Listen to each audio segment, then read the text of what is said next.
እንዴት ቆያችሁ? ወጥቶ ለመሄድ ሰው ግን ተመቸዋል።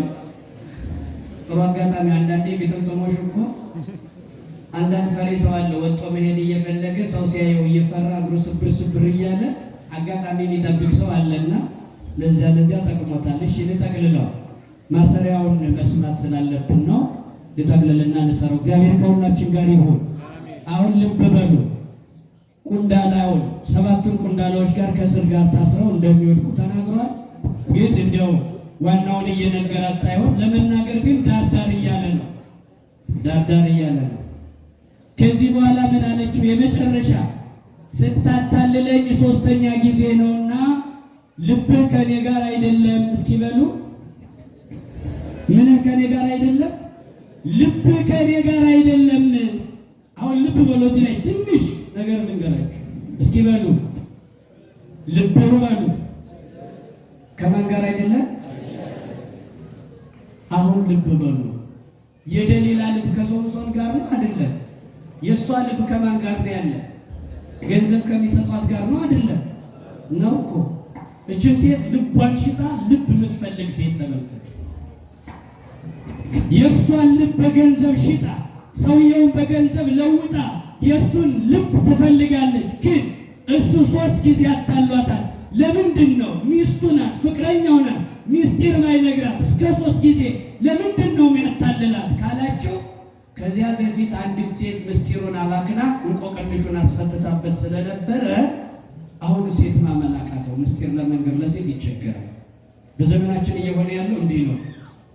4 ዓመት 3 ዓመት 5 ዓመት በፍቅረኛ ቆይተው 2 ዓመት የፍቅረኛ ጊዜ ብለው በእጅተው ኑሮ በዚህ ዓመታቸው በዚህ ጊዜያቸው ላይ የተሻለ ነገር ሲያገኝ ወንድ ተንሸራቶ ሌላ ሴት ጋር ሄዶ ሲገጥም ሌላ ሴት ሲያገባ አቅጣጫ ሲቀይር 4 ዓመቱን መካን ሲያደርገው የ3 ዓመቱን ፕላን ሲያበላሸው እልም አድርጎባት የጠፋች ሴት ከዚህ በኋላ ወንዱ በሙሉ እሱን ነው የሚመስላት። ለምን አታገቢም ከተባለች ምን ወንድ አለ እያለች ነው የምትኖረው። ለምን ወንዱ ሁሉ እንደዛ ያስፈራታል። ተመሳሳይ ወንድ ነው ብላ ታስባለች። መወሰን ያቀታታል። ለምን ወንድ አታሏታል። በእድሜዋ ላይ ተጫውቶባት ድራማ ሰርቷል። ስለዚህ ወንድ ሁሉ እንዲህ ነው ብሎ በማሰብ ወንድ መቅረብ እንደ ሾህ ትፈራለች። ስለዚህ ብቸኝነትን ትመርጣለች ሴት። ወንድም በተመሳሳይ ገንዘብ ፈልጋ ተነስታ የ3 ዓመቱን በተመሳሳይ ትታው እልም ብትጠፋች ሴት ይሄ ወንድ ምን ያደርጋል? ከዚህ በኋላ ሴቶች እንዲህ ናቸው እያለ የሴት ስም እንዳጠፋ ነው የሚቀጥለው። ሴትም አምኖ መቅረብ ያቅተውና ብቸኝነትን ይመርጣል። ብቸኛ ይሆናል። ለምን? ሴት መጀመሪያ የደለለችው ሴት ትኖራለች። ሶምሶን መጀመሪያ አካሌ ናት ሚስቴ ናት ብሎ ምስጢር ነግሯት በደቂቃ ሂዳ ተናግራ ያንቆቅልሽ ባክኖ ያ ነገር ተበላሽቶበት ስለነበረ ይሄኛውን ምስጢር አምኖ ለደሊላ ለመንገር ተቸገረ ሶምሶን። እሷም ልቧን ሽጣ የሰው ልብ ትፈልጋለች። እንደ ሶምሶን አንዲት ሴት ልቡን ያቆሰለችው ወንድ ካለ እንዲያው ብቻዬን ልኑር እንጂ ከዚህ በኋላ ሴት ምን ሴት አለ ይላል። እና የሁሉ ቲማቲም ነው ሴት ነው እንጂ ልብማ ካለ ምን ሴት አለ ማያስጌድም። ይሄ ሁሉ እያለ አሁን እኮ የሚያገባ የለም። እንደምታውቁት ይኸውላችሁ የዘንድሮ ሽሮ ሴት ከሚያሳምረኝ ወንድ ይበጥብጠኝ ብሏል። ታውቃላችሁ ሴቶች ሽሮ ሲሰሩ ምንድን ነው የሚያደርጉት? ዘይት ሲጨምሩ አይታችኋል? ምንቀጥቀጥ እናቶችን የድሮዎችን እነዚህ ልጆች ብዙም አይንቀጠቀጡም፣ የከተማ ናቸው። እናቶች ግን ዘይት ለመጨመር በቃ እጃቸው ተንቀጥቀጣ ጠብ ስትል እግዚኦ ለቅቄ ነው እዛ ቢባል ዘይቱ አይገፋምና ወይ የዘንድሮ ዘይት በረከቱ ትላለች። ሳይጨመር የት ይሄዳል? ወጥ አይጣፍጥም፣ ዘይት ይፈልጋል። ወንድስ እንዲሁ ነገ ቢኖር ባይኖር ለቀቅ ጀረግረግ ከሆነች የጎረምሳ ወጥ ሊጣፍጥ ለዘይት ስለማያዝን የዘንድሮ ጎረምሳ የሚሰራው ወጥ አሁን ከስቶቭ ጋር ተጋብቶ ወንዱ ሴት ለምን ይብሏል አይደል? ምንም ይሄ ከምን እሳት ማንደደ ገባ አስቶ ጋር ነው የተጋባው። እስቶም ይለኩሳል፣ ያን ዘይት ለቆ ይተዋል። ሽሮ እንኳን ያልተጀመረ ትዳር የተጀመረ ትዳር ይልዳል። በጣም አደገኛ። አሁን ቁሟል። አንድ ሴት ከደለለች፣ ሁሉም ሴቶች እንደዛ አይደሉም። ሁሉም ወንድ ጠመዝማዛ አይደለም። ያው እባብ ያየ በልጥ በረየ እንዲሉ ያው በልጥ መደንገጥ ልማድ ሆኖ ነው እንጂ ሶምሶን ምስጢር ያልነገራት። በአንድ በኩል እኮ ሀገራዊ ምስጢር የተሸከሙ ሰዎች የግድ ለሚስታቸው ማይናገሩት ምስጢር እኮ ይኖራል። ሚስት ብትሰማው ማይገባ የሀገር ጉዳይ ከሆነ ሚስት ማይመለከታት ከሆነ በራሱ ብቻ መቅረት የሚችል ምስጢር እንኳን የግድ ሁሉንም ሊናገር አይባልም። የሀገር ምስጢር ነው፣ እሷን አይመለከትም። የሚመለከታት ምስጢር አይጠበቅም። የተሸከመው የእግዚአብሔር አደራ ነው፣ ፀጉሩ ላይ ነው ያለ፣ የእስራኤል ተስፋ ነው። ይህንን ምስጢር አይናገርም። እሷ ግን ዘበዘበችው። ስታታልለኝ ሶስተኛ ጊዜ ነውና ልብህ ከኔ ጋር አይደለም። ልቧን ሽጣ ልብ የምትፈልግ ሴት እመኑኝ አታገኝም። መጀመሪያ ልብን ማስተካከል ያስፈልጋል። አሁን ዘመን ላይ ያለው ትውልድ ግማሹ እንደዚህ ነው። ልቡን ሽጦ ልብ የሌለው ወንድ ልብ ያላት ሴት ይፈልጋል። ሀብት የሌለው ወንድ ሀብት ያላት ሴት መፈለግ ጀምሯል። እንደው ድሮ ባይሆን ሴቶች ሀብት ያለው ወንድ ይሉ ነበር። አሁን ወንዱም ሀብት ያላት ቤት ያላት ማለት ጀምሯል። እዛ ሄዶ ሊገባል እንዴ! በጣም ያሳፍራል እኮ። ወንድ ሆናችሁ ሴት ቤት እንዳትገቡ። እንዲሁ ፍጥረት ብትሉ ለይ ሞራል የሚባል ነገር እኮ አለ። ወንድ እኮ በጣም ነውር ነው እንዴ! ሴቶች ችግር የለም ግቡ ባይወልባችሁን ጠብቁ። እንደ ደሊላ ትጫወቱ። ዳሰሰችው። በጣም ለስላሳ ልስም ምላስ ልስም ቋንቋ እያወጣል እኔ እኮ አካልህ ነኝ፣ እኔ እኮ ሚስትህ ነኝ፣ እኔ እኮ አጥንትህ ነኝ እያለች ዘበዘበችው። ነፍሱ በሁለት ነገር ተጨነቀች ይላል ሶምሶን። ነፍሱ በሁለት ነገር ተጨነቀች። እያችሁ ወገኖች፣ አሁን ሁሉም ወንድም ሴትም ሳትሉት ሁላችንም በድለናል። በቃ ሁሉ ተመሳሳይ ነው። ከምን የዚህ ትንቢተ ሕዝቅኤል መተርጉማን ምን ይላሉ መሰል? ከዝንጀሮ ቆንጆ አይመረጥም። እስኪ በሉ አንድ ጊዜ ሁላችሁ ከዝንጀሮ ቆንጆ አይመረጥም በሉ። ይመረጣል? የዝንጀሮ ቆንጆ አግኝታችሁ ታውቃላችሁ? የለም፣ ተመሳሳይ እኮ ነው። እንደውም ዝንጀሮ ዛፍ ወደ ዛፍ ሲሄድ ይህ መቀመጫው አካባቢ ሙሽልቅ ስለሆነ አንዱ ጓደኛው እያየ ይስቃል አሉ። ያም እያየ መሳቅ፣ ኋላ ያለው ሁሉም ይስቃል። አንዱ በአንዱ ነው ይስቅ እና ጦጣ እዛ ሆና ስታይ ታዘበችና የራስህን ባታየው ነው እንጂ አርፈ ተቀመጥ፣ ሁሉም ሙሽልቅ ነህ አለ። ሙሽልቅ እኮ ነው፣ ሴት የለው እንዴ? ሙሽልቅ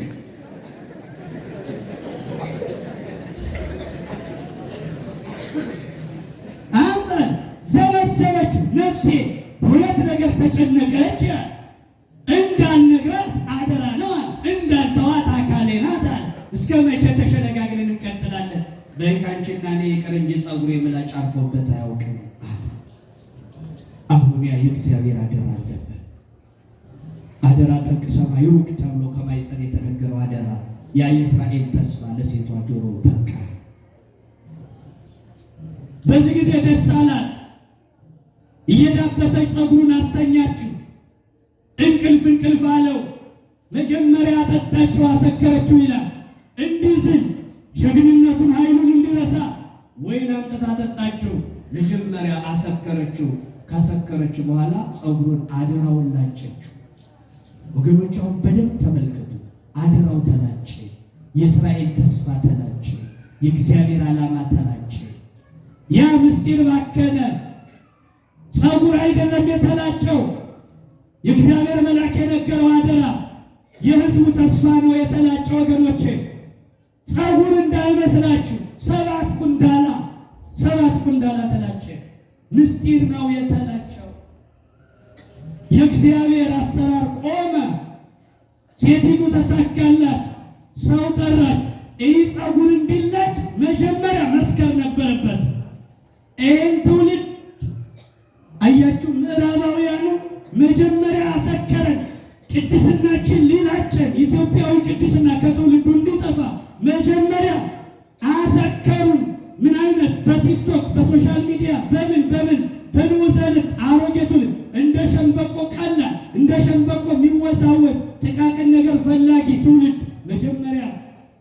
ስልጣኔ በሚመስል ዘመናዊ በሚመስል ነገር አሰከሩ።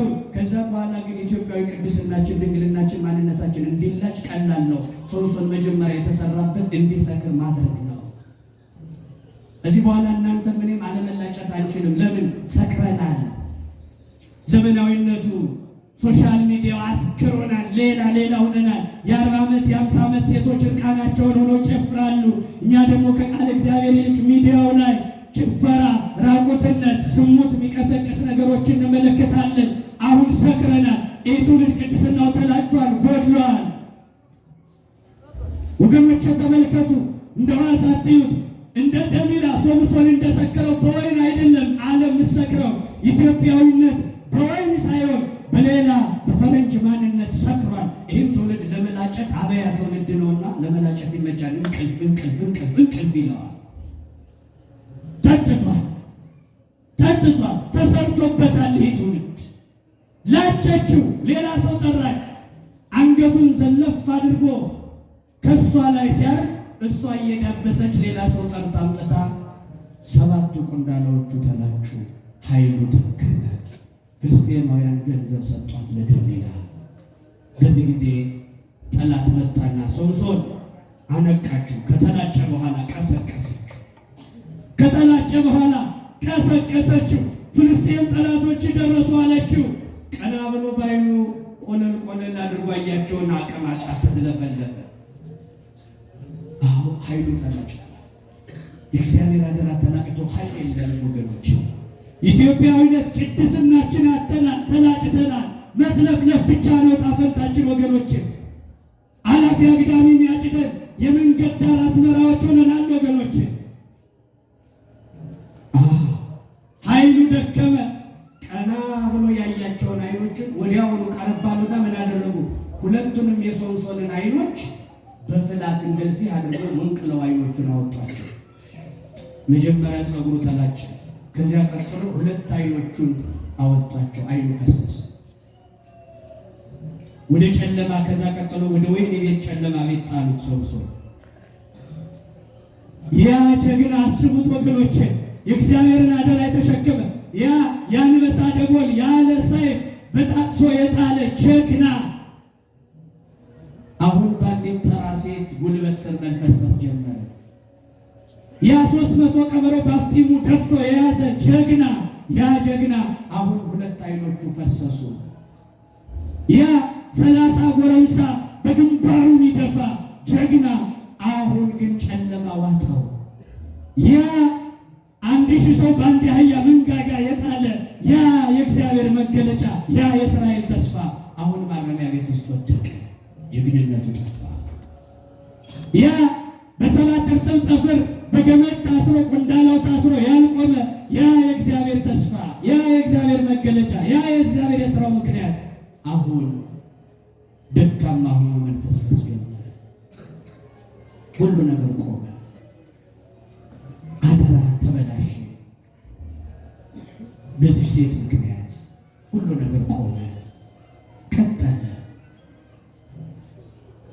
ከዚህ በኋላ የደስታ ግብዣ ተደርጎ ሶምሶንን አሳልፎ የሰጠን አምላካችን ዳጎን ብለው ለጣዖቱ መስዋዕት ሰውተው ድግስ ተደግሶ ድል ያለ ጭፈራ ሆኖ እያለ አንድ ብላቴና ሊጠራው ሄደና ሂደህ እስቲ ጎትተህ ይዘውና እስኪ ያጫውተን አሉ። ድመት ስኮዷ ሲሞላ አይኗን ታወጣና ለኋላ ምግብ ደግሞ ስለምታስፈልግ ጠፍታ እንዳትል 2 አይኖቿን አጥፍታ ትጫወታለች። እንዳትሄድ አይኗ ጠፍቷል፣ ምሮጣች እንዳትበላት ወዷ ሞቷል። ለኋላ አይኗን አውጥታ ትጠብቃለች። ቀለዱበት። አይኑን አውጥተው ደሊላ ገንዘቧን ይዛ ዞር አለች፣ ሸጠችው። ምስጢር የምታውቀዋ አካሌ ናት የተባለችው አካሉን አሰጣችው።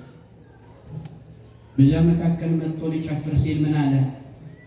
ምሰሶዎችን አስጨብጦኝ አለ። ከቤቱ ያለ ልክ እንደ ሲኒማ እንደ ስቴዲየም አይነት ላይ ህዝብ ጭቅ ብሎ ባለበት መካከል እንዲጨፍር ዘፈን ቢችልም ባይችልም የግድም ቢሆን ትመታለህ ተባለ። አይን የለውም፣ ብርሃን የለውም፣ ስሜቱ ጠፍቷል።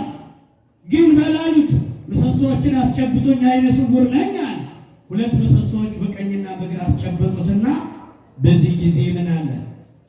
ጸጉሩ እየበቀለ ማደግ ጀምሮ ነበርና አምላኬ ሆይ እስኪ በሉ አንድ ዕድል ስጠኝ። ጸለየ። የመጨረሻውን ጸሎት አደረገ። ነፍሱ ከስጋው ቱር ብላ ልትወጣ ጫፍ ላይ ደርሶ ጸለየ። አምላኬ ሆይ ጌታዬ ሆይ እኔ ሌላ ሁለተኛ ዕድል አልፈልግም፣ አንድ ዕድል ብቻ እፈልጋለሁ። ጉልበቴን መልስልኝ። እውነት ነው አደራ የተበላሽቷል፣ ቅድስና የጠፍቷል፣ ምስጢር አባክኛለሁ፣ ሁሉ ነገር ተበላሽቷል። ግን አንተ ዕድል ትሰጣለህ። አምላኬ ሆይ አንድ ዕድል ብቻ ስጠኝ። ጸጉሬን አሳድገው፣ ኃይሌን መልስልኝ። እንዳለው እንደተዋረድኩ አልሞታል። ኃይሌን መልሰህልኝ ልሙት፣ ታርቀኸኝ ልሙት። ሞት አይቀርምና ታርቀን እንድንሞት መድኃኔዓለም ይርዳል። ታርቄ ልሙት፣ ይቅርታ አድርገህልኝ ልሙት፣ በንስሐ ተመልሼ ልሙት። ልኑር አልልህም። የንስሐ ጊዜ እንደታረቀኝ ልወቀው። ኃይሌን መልስልኝና ነፍሴ ተጻ ምስለ ኢሎፍላውያን፣ ነፍሴ ከኢሎፍላውያን ጋር አብራ ትጥፋ። እግዚአብሔር ተለመነው ይላል። ኃይሉን መለሰለት። ጸጉሩ ከፍ አለ። ኃይሉን መጣች።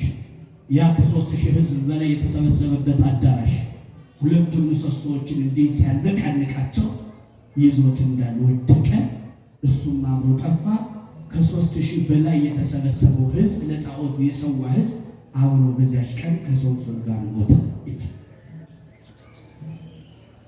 ወገኖቼ ምን ትዝ አላችሁ? የብዙዎቻችን ጸጉር አልተላጨም ይመስላችኋል? ሰባት ቁንዳላ ሶምሶን የኢየሱስ ክርስቶስ ምሳሌ ነው። ስሙ ሶምሶን ማለት ፀሐይ ማለት ነው። የፀሐይ ጽድቅ የኢየሱስ ክርስቶስ ምሳሌ ነው። ክርስቶስ የተወለደ በመልአክ ብስራት ነው። ሶምሶንም የተወለደ በመልአክ ብስራት ነው። በመልአክ ብስራት ነው። ሶምሶን ከተወለደ በኋላ ሲያድግ ወደ ጫካ ነው የሄደ። ክርስቶስም ተጠምቆ ወደ ገዳመ ቆሮንቶስ ነው የገባው። ሶምሶን ወደ ጫካ ከሄደ በኋላ አንበሳውን ነው የገደለው። ክርስቶስም ገዳመ ቆሮንቶስ ላይ አንበሳውን ዲያብሎስን ነው አሰራሩን የሰበረበት። 300 ቀበሮ የሚባሉ 318 ሊቃውንት ሰለስቱ ምዕት የሚባሉ አሉ። ይሄ አቅራብ ስሌት የሚባል አለ። ከፍ ወዳለው ቁጥር ማጠጋጋት፣ የቁጥር ማጠጋጋት የአቅራብ ስሌቱ እዚህም ይሰራል። እዚህ የተወሰደ ነው ማለት እንችላለን። ስለዚህ 300 ቀበሮች፣ እሳት የለኮሰባቸው ቀበሮች 300 ቀበሮች የተባሉ ሰለስቱ ምዕት የሚባሉ የቤተ ክርስቲያን ሊቃውንት አርዮስን አውግዘው የለዩ የመናፍቃንን ክደት የሚያቃጥሉ የነዛ ቀበሮች ዓላማ የተያዙት የተጠመዱት ቀበሮች ከጅራታቸው ሰዓት አለ እሳት የሚተፉ ሊቃውንት በሃይማኖት ምክንያት መናፍቃንንና ክደታቸውን ማንደድ የሚችል ቀለም የተሸከሙ ሊቃውንት ናቸው። የፍልስጤምን ክምር የአሕዛብን ክደት የምንፍቅናውን ዓለም ማንደድ የሚችሉ በቃለ እግዚአብሔር ሊቃውንት ያሏት ቤተ ክርስቲያን ናት። ኢየሱስ ክርስቶስ ይሄ ቃለ እግዚአብሔር እሳት ነው። ያንን ነው ለኩሶ የላከባቸው።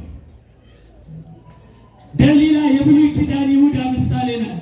ወይም ይሁዳ የአዲስ ኪዳን ደሊላ ነው። ያለያም ደግሞ የብሉይ ኪዳን ደሊላ ነው። ወይም ደሊላ የአዲስ ኪዳኗ ይሁዳ ናት ይባላል። አየክ ክርስቶስን በመሳም አሳልፎ የሰጠ ይሁዳ ነው። ሶምሶንን ደግሞ አሳልፋ የሰጠችው በመሳም እየሳመች ደሊላ ናት። ደሊላና ይሁዳ አንድ አይነት ናቸው። ባለቤቱን ክርስቶስን አሳልፎ እንደሰጠው በገንዘብ እንደሸጠው ደሊላን በገንዘብ ምክንያት እየሳመች አሳልፋ ሰጠችው። መጨረሻ ላይ ያለውን ታሪክ ስታዩት ኢየሱስ ክርስቶስ ዓርብ ዕለት ሲሞት ያጠፋቸው አጋንንት እጅግ በጣም ብዙ ናቸው። ሶምሶንም በሕይወቱ ካጠፋቸው በላይ ሲሞት ያጠፋቸው በለጡ።